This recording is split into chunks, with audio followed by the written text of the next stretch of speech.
En l'escenari actual, en què la crisi s'ha convertit en la màxima i gairebé única preocupació, els científics s'encarreguen de recordar-nos que mentrestant hem arribat a la producció màxima de petroli i que a partir d'ara anirà en descens. Per tant, que hem de començar a pensar en alguna solució ja, i això fa referència a les energies renovables, que han quedat una mica estancades en els últims temps. Precisament ara la Comissió Europea acaba de renyar Espanya per haver aturat les ajudes a les energies renovables. Avui volem parlar amb Antonio García Olivares, és científic titular del CSIC, de l'Institut de Ciències del Mar, expert en recursos naturals. Gràcies i benvingut, senyor García Olivares. Exactament, la Comissió Europea el que fa és renyar Espanya. Què és el que ha passat en els últims temps per part de la política respecte a les energies renovables? Aparentemente, un poco siguiendo la tendencia al crecimiento que ha habido en las últimas décadas, el tema de la investigación en renovables era un poco un tema de moda y que daba prestigio también a nivel internacional y dentro del propio contexto europeo. Da la sensación de que en situación de crisis y de estancamiento económico el gobierno trata de ahorrar costes en lugares que él no consideraba vitalmente tan importantes, por lo que parece que vemos en este momento. Pero también ha habido una fuerte presión, por lo que parece, de los propietarios de otro tipo de centrales más convencionales que de alguna manera estaban viendo erosionados sus precios, sus costes de mantenimiento de centrales que estaban ahí sin utilizar una gran parte de los días debido a que la eólica estaba funcionando en una gran parte del año, y eso erosionaba de alguna manera los beneficios que tenían. Ha habido una gran presión también de esos sectores para que el gobierno de alguna manera no siga subvencionando parcialmente los costes de las renovables, ¿no? Un poco la combinación de esos dos factores pienso que puede haber contribuido a ese paso atrás del gobierno, que jo crec que és un error. Perquè es deia les primes a les renovables, 6.000 milions crec que el 2011. S'han aturat de cop aquestes primes, aquestes subvencions a les energies renovables? Eso parece, sí.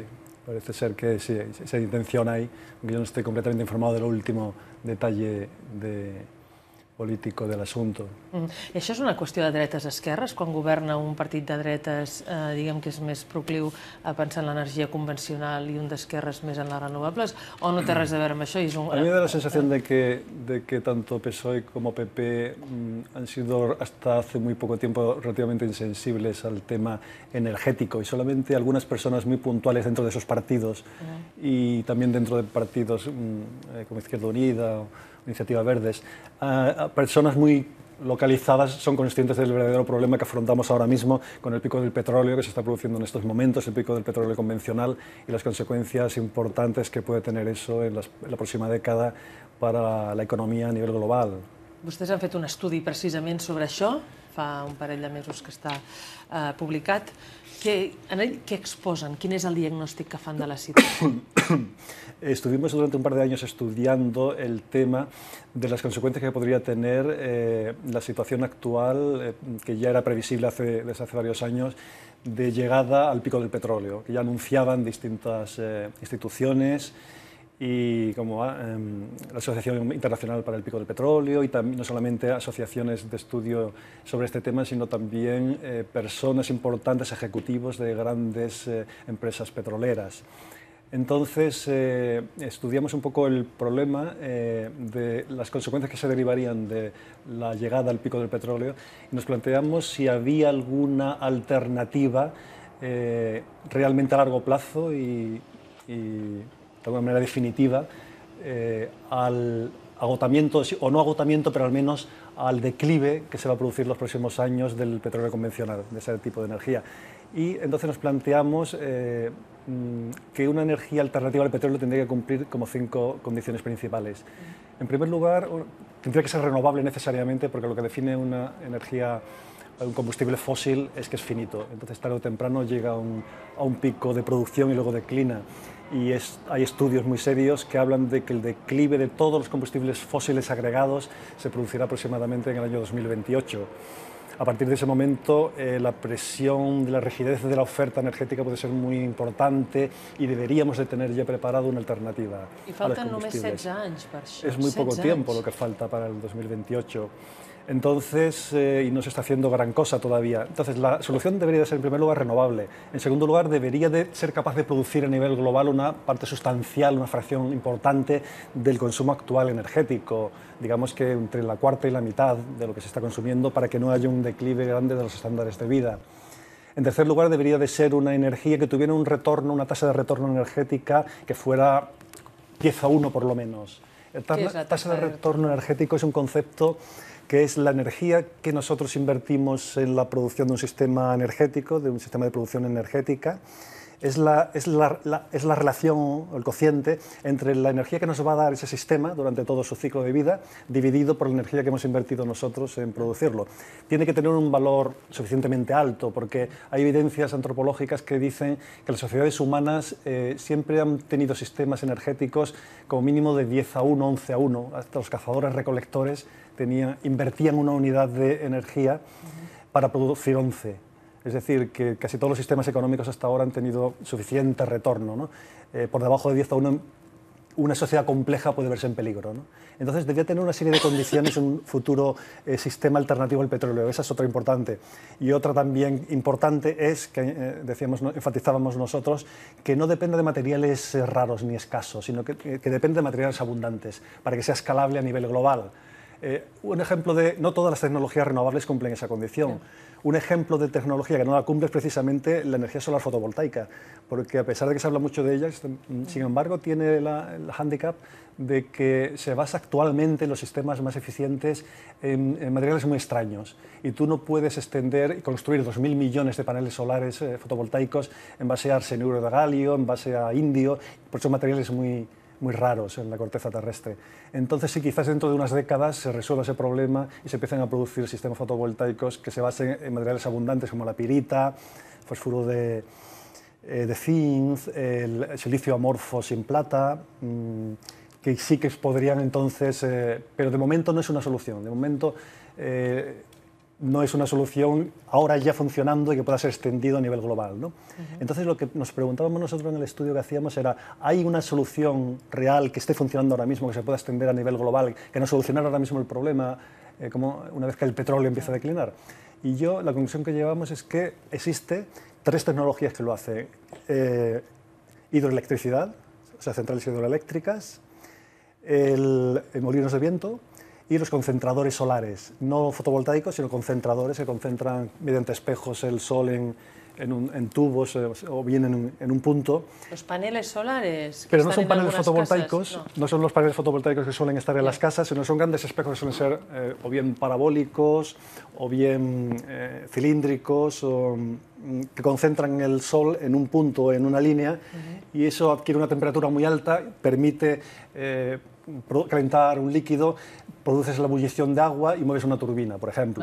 Vale. O sea, tenemos 3 energías alternativas. Esas serían las 3 patas que cumplirían esas condiciones y que podrían ser la base de una futura solución. Una futura solución alternativa al petróleo, que pudieran producir del orden de 11 teravatios. Teravatios 10 elevado a 12, o sea, 1 billón europeo de vatios de energía, que aproximadamente es lo que estamos consumiendo actualmente, más o menos 12,5, 13,5 teravatios. Entonces, esa combinación podría generar algo equivalente. Pero claro, una conclusión a la que llegamos con ese artículo es que imponer una solución de ese tipo supone unas implicaciones económicas y sociales muy importantes. Y una de las principales es que, además de que tendríamos que hacerlo en 30 años, y eso supone una especie de economía de guerra. ¿Por qué? Porque tendríamos que tener la tasa de utilización del acero, que prácticamente utiliza un poquito mayor de la que actualmente utiliza toda la industria automovilística, por ejemplo. ¿Acero para hacer los paneles? Los concentradores solares y los molinos eólicos, fundamentalmente. Eso en primer lugar, lo cual supone que prácticamente el mercado no lo va a hacer de propia mano. Tendría que ser una intervención pública brutal, legislativa y sincronizada globalmente. Y en segundo lugar, que una vez implantada esa solución, el uso de recursos que tiene impone una demanda muy severa sobre ciertos minerales que son escasos. No que son escasos, pero los coloca en el borde de las reservas. Por ejemplo, el cobre utilizaríamos entre el 60 y el 70% de todas las reservas de cobre. Y, ¿Se necesita para qué el cobre? Para la generación, sobre todo, de electricidad en los molinos y en las centrales térmicas, en las centrales de concentradores solares, fundamentalmente. Y luego también en los motores de los vehículos. Y luego hay una serie de metales que se utilizan para el transporte, por ejemplo, las futuras baterías de los automóviles, y los trenes, en fin, baterías fundamentalmente, que utilizan una serie de metales que también se pondrían en el borde y que si, por ejemplo, 1.000 millones de vehículos que circulan actualmente por el planeta, si tienen que basarse en baterías de litio, no da el litio existente. Tenemos que utilizar el doble de las reservas existentes. O sea, que si pretendemos cambiar los coches a eléctricos, tendría que haber la mitad de los coches que hay actualmente. Exactamente, la mitad de lo que actualmente. Si las baterías fueran de níquel, que son alternativas, baterías Zebra, sería pues prácticamente utilizar aproximadamente del níquel el 90% de las reservas que hay actualmente, pero eso te deja sin níquel el resto de la industria. Vale. Pero no parece viable tampoco. Claro. Entonces, usted me propone una solución, pero al mismo tiempo ve los problemas que hay asociados a esta solución. Entonces, estos problemas invalidan la solución de decir las energías alternativas, estas tres, la hidroeléctrica, la concentración solar y la eólica, ¿quedan invalidadas entonces como alternativa al petróleo? El problema es que la única solución que tenemos a los combustibles fósiles es energías renovables. Y las energías renovables mejor situadas como solución global son estas tres. Con lo cual no va a haber más remedio que implementarlo de una manera o de otra, antes o después. Lo hagamos voluntariamente o por la fuerza nos obliga la naturaleza y la economía a hacerlo. Es decir, que lo vamos a tener que hacer. ¿Qué implicaciones tendrá que lo hagamos? Tendrá implicaciones serias sobre la futura economía. ¿Por qué? Porque si vamos a agotar el 60 o el 70% del cobre y una serie de metales también prácticamente lo vamos a agotar, conseguimos solucionar el problema energético, pero llegamos a una situación en que el crecimiento deja de ser posible. Y toda la economía hasta la actualidad ha sido basada desde hace un siglo y medio en el crecimiento. Y todavía hoy se habla de recuperar las sendas del crecimiento como si fuera un mantra. ¿Qué hacemos con las nucleares?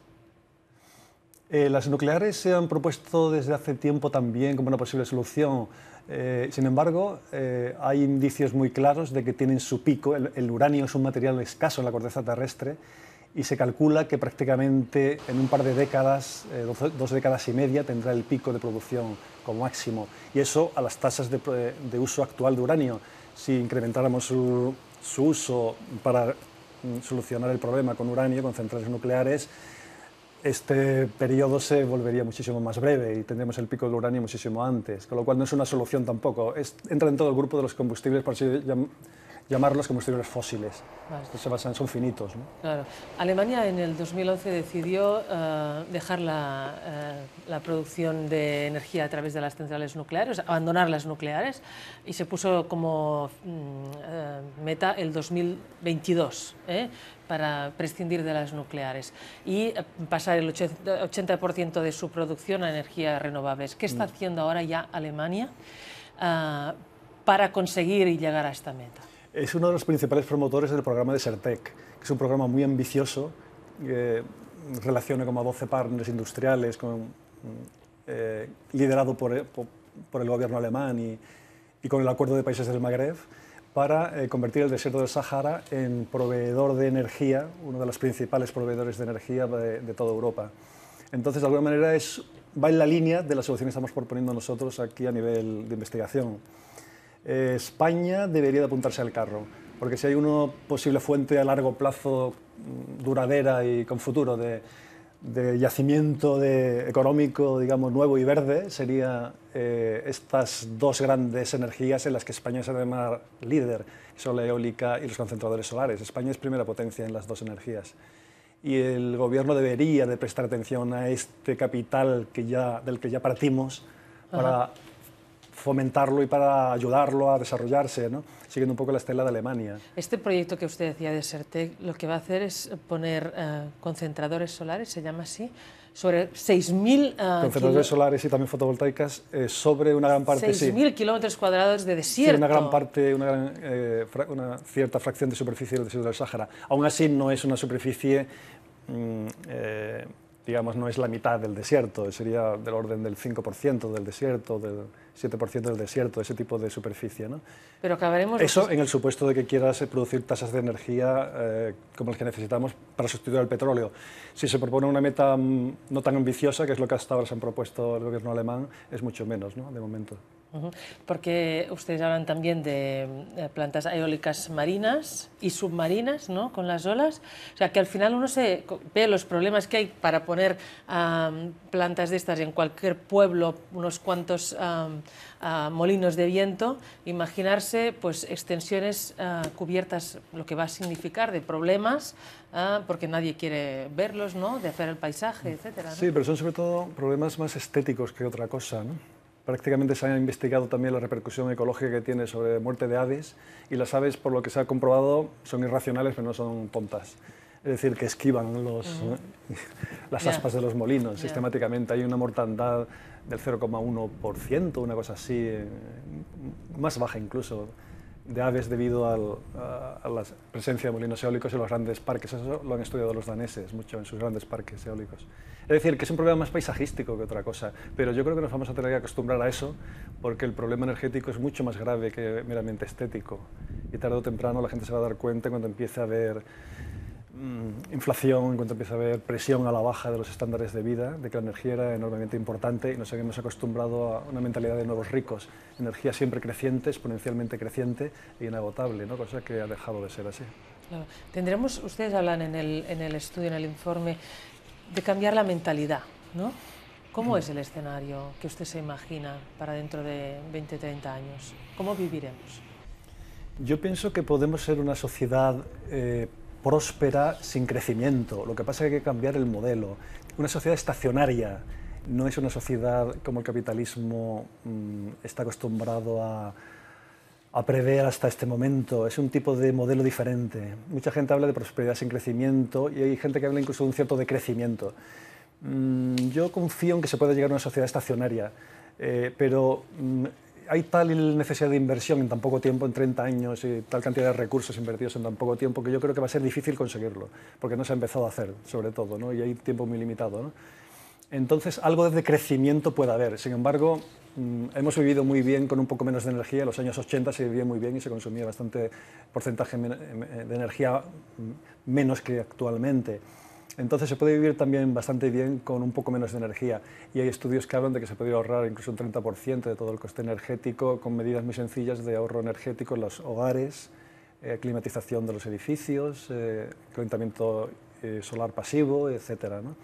Y eso nos conduciría pues, a un ahorro incluso hasta el 30%, que nos permitiría seguir manteniendo unos estándares muy parecidos a los que tenemos actualmente. ¿Qué tendríamos que empezar a pensar en nuestras casas? Pero sería un tipo de sociedad muy diferente, porque ¿sí? El crecimiento habría que olvidarse de él. El planeta no da más de sí. O sea, no puede continuar creciendo eternamente porque los materiales son finitos. Entonces no podemos seguir con la misma mentalidad, recuperar las sendas del crecimiento eternamente, porque no, eso tiene un límite. Y ese límite es más bien hay que pensar en un tipo de sociedad diferente que sea estacionaria, que permita vivir prósperamente, pero sin necesidad de crecer. Y eso significa dar mucho más énfasis a la economía real, a los microcréditos, muchísimo menos énfasis a la economía financiera y a la economía especulativa, y una serie de elementos que de momento todavía están lejos del discurso de los políticos, de momento, hasta que empieza a haber grandes crisis y grandes impactos, ¿no? ¿Les hacen caso a ustedes cuando presentan estos estudios? Yo creo que se quedan en ambientes de personas ya interesadas, en personas que ya previamente tienen una sensibilidad hacia ello. Los políticos, el propio Tim Jackson es uno de los que abogan por el decrecimiento, o por una economía, si no estacionaria, incluso un poco de decrecimiento.